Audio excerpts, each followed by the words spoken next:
The red on-air light carved a harsh crimson crescent into the dim periphery of the London studio, signaling the start of a broadcast that felt less like an interview and more like a collision in slow motion. There was no intro music, no montage of film clips, and absolutely no preamble.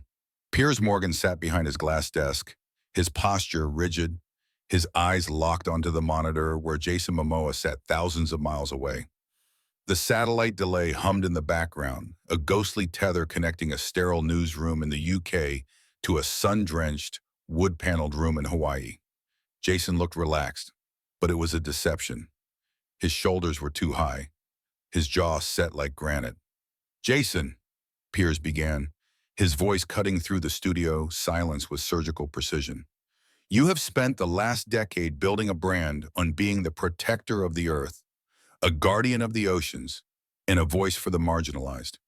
Yet looking at the sheer industrial scale of the franchises you headline, the merchandising, the plastic waste generated by the very productions that pay your salary, I have to ask, at what point does the activism stop being a mission and start being a marketing strategy to sell more movie tickets?" The audio feed lagged for a second. Jason stared into the lens, his expression unreadable, waiting for the signal to catch up. When it did, he didn't blink. He shifted his weight, the leather of his chair creaking audibly through the microphone. "That's how we're starting, is it?" Jason asked, his voice a low rumble, stripped of the charismatic energy he usually reserved for press junkets. "Straight for the throat.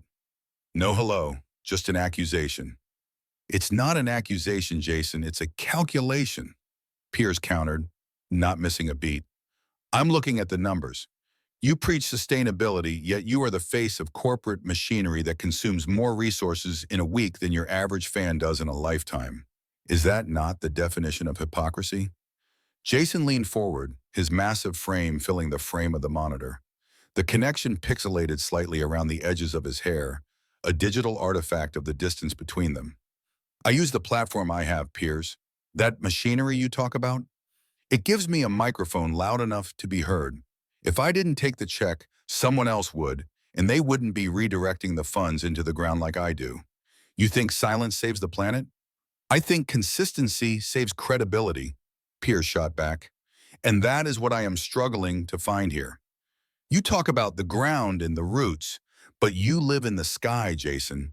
Private jets, exclusive resorts, the Hollywood bubble. You play the outsider, the rogue, the man of the people. But isn't that just a costume?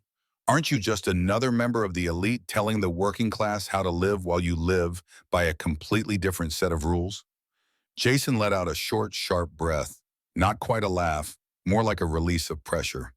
He looked away from the camera for a split second, glancing at something off-screen, perhaps a clock or a producer, before locking his gaze back on Piers. The delay made the silence stretch, turning a pause into a void. "You don't know me," Jason said, his voice dropping an octave. "You know the IMDb page. You know the headlines. You don't know what I do when the cameras are off. You sit in that air-conditioned box in London judging men who actually get their hands dirty. I don't play the outsider, Piers. I am the outsider. The industry tolerates me because I make them money, but I don't belong to them." "But you cash their checks," Piers interrupted, his voice raising slightly to override the satellite lag. "You cash the checks, you wear the designer clothes on the red carpet, and you play the game. You are telling me you don't belong to them, but your bank balance suggests you are very much a part of the establishment you claim to resent." "Resentment implies I care about their approval," Jason replied, his tone sharpening. "I don't. I use them. There's a difference." "Is there?" Piers pressed. "Or is that just the lie you tell yourself to sleep at night? Because from where I'm sitting, it looks like you've mastered the art of having it both ways. You get the rebel reputation, and you get the corporate payout. It's a brilliant hustle, Jason, I'll give you that. But let's not pretend it's noble." Jason's eyes narrowed. The relaxed posture was gone entirely now. He was leaning in, the muscles in his neck visible, even through the compressed video feed. "A hustle," Jason repeated, tasting the word with disdain. "You think fighting for indigenous water rights is a hustle? You think standing in the freezing cold on a construction line to stop a pipeline is a hustle?" I don't see you there, Piers. I don't see you anywhere except behind that desk, tearing down people who are actually trying to build something. I build accountability, Piers replied smoothly. And I'm asking you why your building projects always seem to coincide with the movie release. It's convenient, isn't it? The activism ramps up right when the box office opens. That is cynical, even for you, Jason snapped. The audio clipped, the volume of his voice briefly overwhelming the microphone's limiter. My life isn't a press cycle. I was doing this work before anyone knew my name, and I'll be doing it long after they forget it. The fact that you can't separate passion from profit says more about your world than mine. Piers leaned back, steeping his fingers. The control room in London was dead silent, the crew watching the monitors with bated breath. This was the friction point, the moment where the interview stopped being a Q&A and started being a brawl. Let's talk about that world then, Piers said, shifting tactics. You speak about mana, about spirit, about truth. But you operate in an industry built entirely on fiction. You are an actor, Jason. Your job is to pretend. Why should anyone believe that your political persona is any more real than the superheroes you play on screen? Jason shook his head, a look of genuine frustration crossing his face. Because the pain is real. The destruction is real. You think I'm acting when I talk about the ocean dying? You think that's a script? I think you are a performer, Piers said calmly. And performers know how to sell emotion. It's your trade, and frankly, you're very good at it. But we are seeing a pattern here. Every time you are challenged, you retreat into this mystical, untouchable persona. I'm the savage. I'm the earth. It's a shield, Jason. It stops you from having to answer hard questions about the realities of your influence. I'm answering you right now, Jason growled. I'm right here. I haven't gone anywhere. You're physically here, yes, Piers conceded, but you're dodging the substance. Let's get specific. You publicly shamed a co-star 3 years ago for their lack of environmental commitment. You rallied your fan base against them. Yet 6 months later, you signed a multi-million-dollar endorsement deal with a company that has one of the worst pollution records in the hemisphere. Explain that math to me. The delay seemed to triple in length. Jason sat frozen, the image perfectly still. For a moment, the producers thought the feed had cut. Then Jason blinked. I made a mistake, Jason said, the words heavy and reluctant. A mistake? Piers pounced.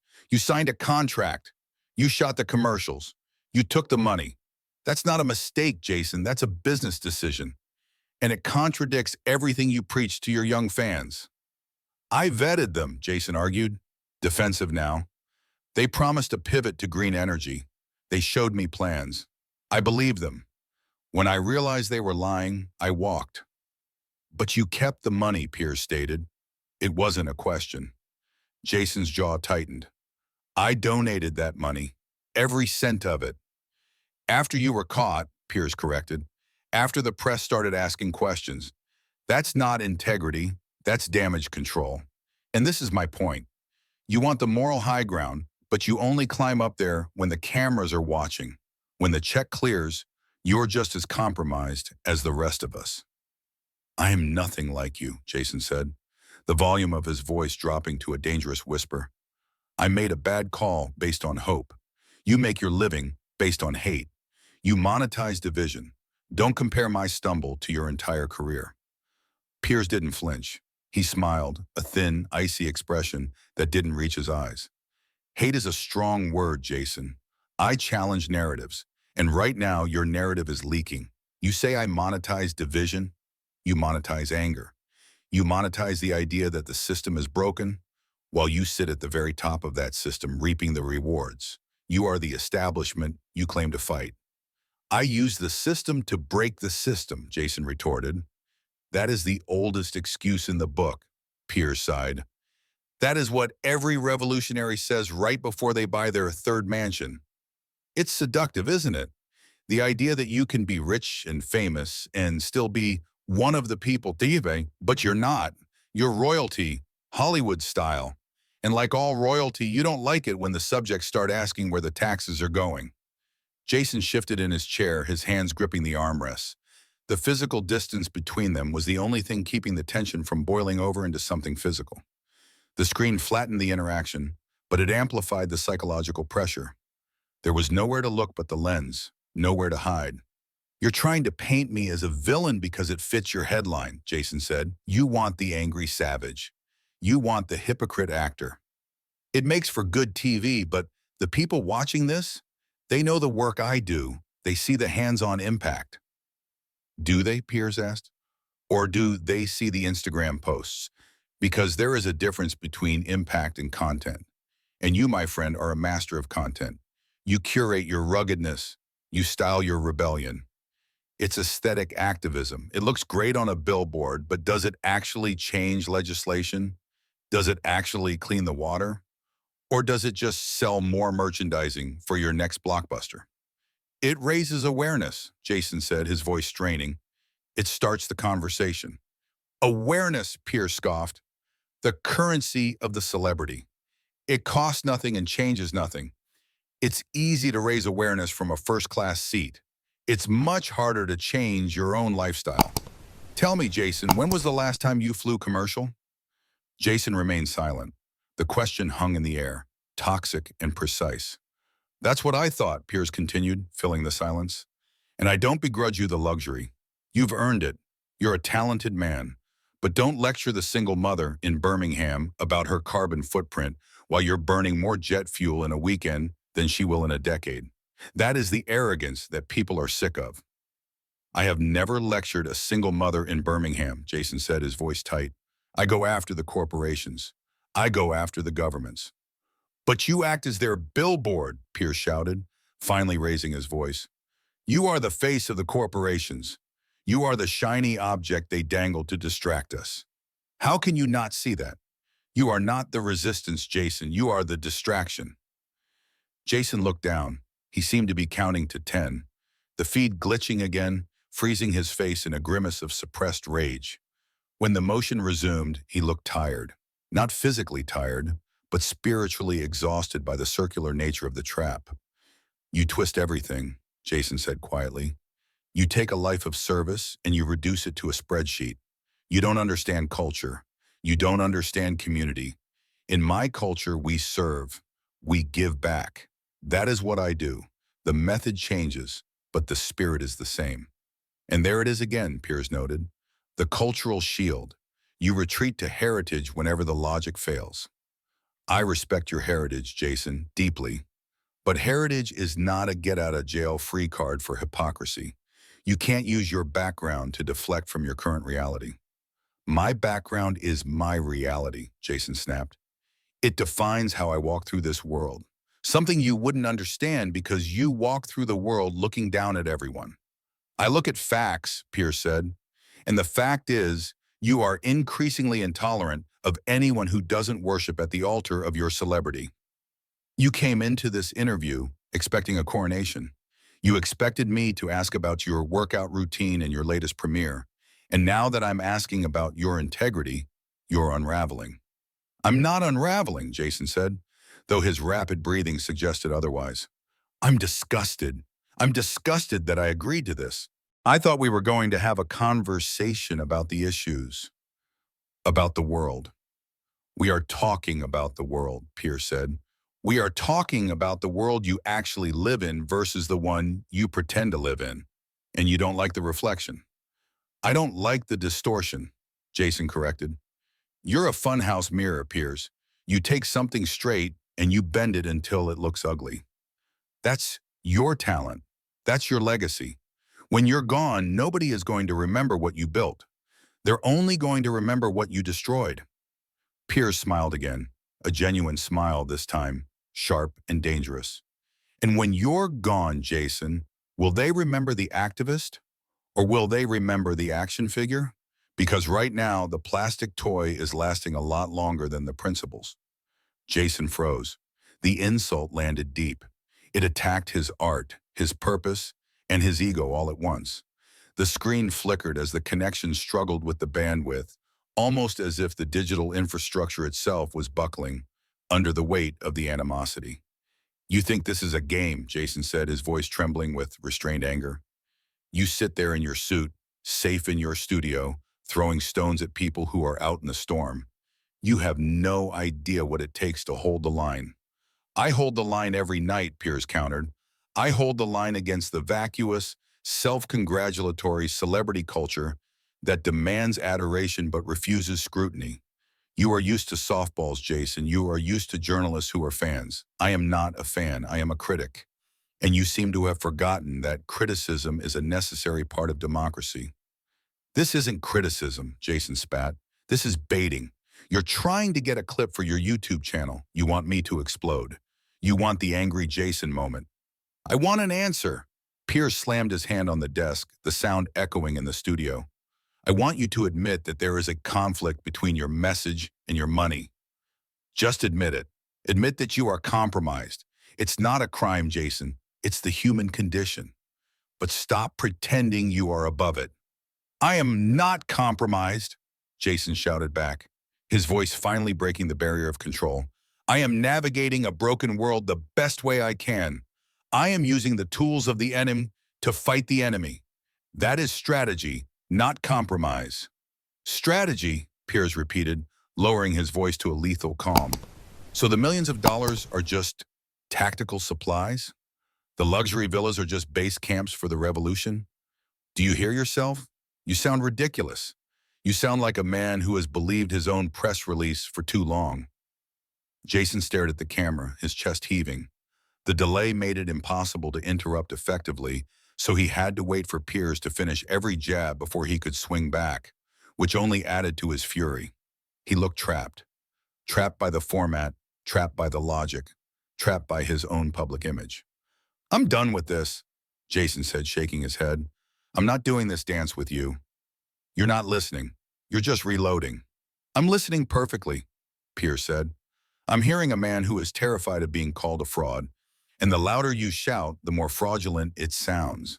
If you were secure in your truth, Jason, you wouldn't be this angry. You would be laughing at me, but you're not laughing. You're shaking.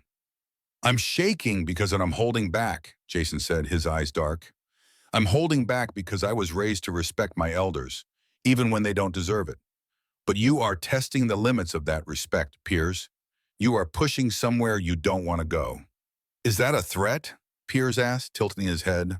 Because that sounds remarkably like the tough guy persona coming out to play.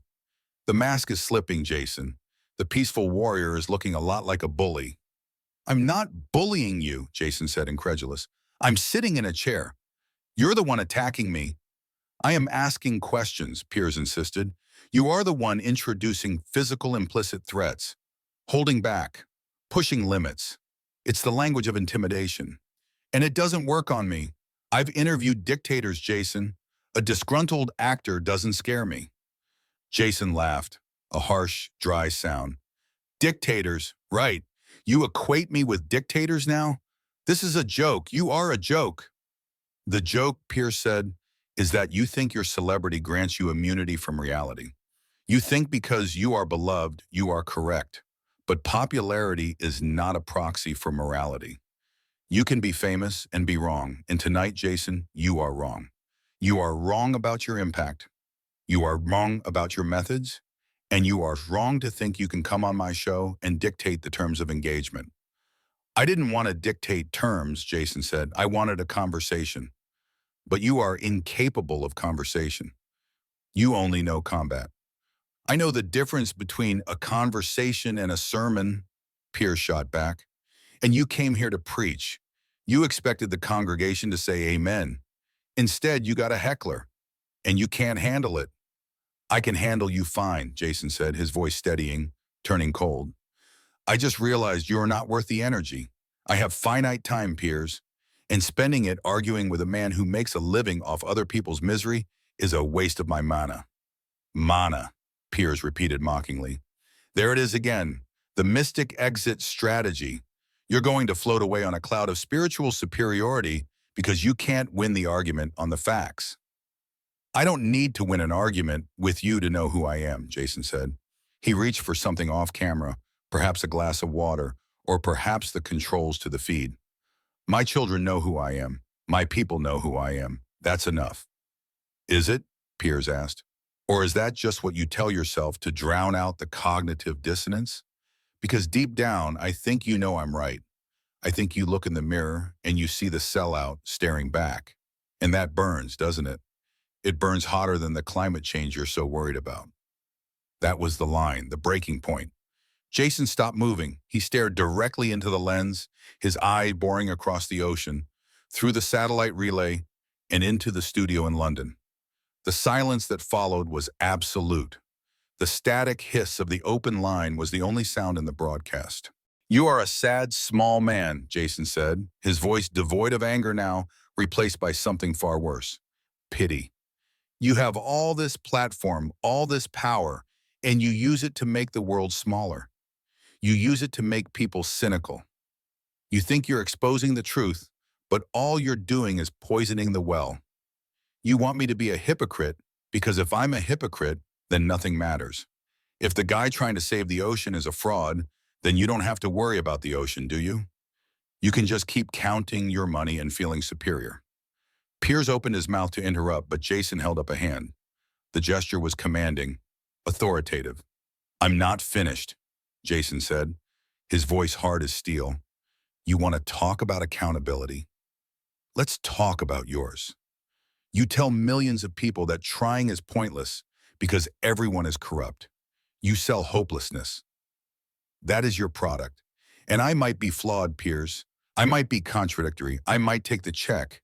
But at least I am trying to use it for something other than my own ego. At least I am trying to build a ladder out of the hole. You're just selling shovels so everyone can dig deeper." Piers sat frozen. For the first time in the interview, he didn't have an immediate retort. The accusation hit a frequency that the usual defenses couldn't block. It wasn't about hypocrisy. It was about nihilism. "I sell reality," Piers said finally, his voice slightly less strident than before. "I sell the world as it is, not as we wish it to be." "No," Jason shook his head. "You sell the world as you need it to be to justify your own inaction. And I'm not buying it." "Then sell me something else," Piers challenged, recovering his footing. "Convince me. Don't insult me. Convince me. Stay in the chair and answer the question. How do you justify the jet?" Jason looked at the camera. He looked at the red tally light that indicated he was being beamed into millions of homes. He looked tired of the game. "I don't have to justify anything to you," Jason said softly. "My work speaks. Your words just echo." "That's a evasion," Piers said. "That's a goodbye," Jason replied. "You're running away," Piers taunted, leaning forward. "You're doing exactly what I said you would do. When the heat gets too high, the savage retreats." Jason didn't rise to the bait. He didn't get angry. He simply looked at Piers with a profound disappointment. "I'm not retreating, Piers," Jason said. "I'm disconnecting. There's a difference. One is fear, the other is hygiene." Piers blinked. "Hygiene?" "Yeah," Jason said. "I need to wash this conversation off me." "That is incredibly arrogant," Piers sputtered. "Maybe," Jason said, "but it's honest. And isn't that what you wanted? Honesty?" "I wanted answers," Piers shouted. "You got them," Jason said. "You just didn't like them." Jason leaned forward and reached for the camera. His hand filled the frame, blurring into a massive, indistinct shape. "Don't you dare," Piers warned. "Don't you cut this feed. If you cut this feed, you prove every single thing I've said about you. You prove you are a coward." Jason paused, his hand hovering over the lens. The audio picked up his breathing. "Cowardice is staying in a room where you aren't heard," Jason said. "Bravery is knowing when to walk out the door." "That's a fortune cookie motto," Piers yelled. "Sit down and finish this." "It is finished," Jason said. "Jason!" Piers barked. The screen went black. The sudden absence of the image was jarring. The monitor in the studio turned a dull, lifeless gray. The signal-lost graphic bounced silently across the screen. Piers sat alone in the studio. The silence was deafening. He stared at the blank monitor, his mouth set in a grim line. The crew didn't move. The producers didn't speak. The air in the room was sucked out, leaving a vacuum where the tension had been. Piers turned slowly to camera one. He didn't look rattled. He looked vindicated. He adjusted the papers on his desk, squaring them with precise, jerky movements. "Well," Piers said, his voice echoing slightly in the stunned studio, There you have it, the modern activist, happy to lecture the world on how to live. But the very moment, someone asks them to account for their own choices, they pull the plug. They call it hygiene, Basio. They call it protecting their peace. I call it exactly what it is, intellectual cowardice. He paused, letting the statement hang there, inviting the audience to join him in his judgment. Jason Momoa is a big man, Piers continued, his eyes narrowing. He plays heroes. He plays warriors. But tonight, when faced with the only weapon that actually matters, the truth, he ran. He couldn't handle the reflection in the mirror, so he smashed the glass.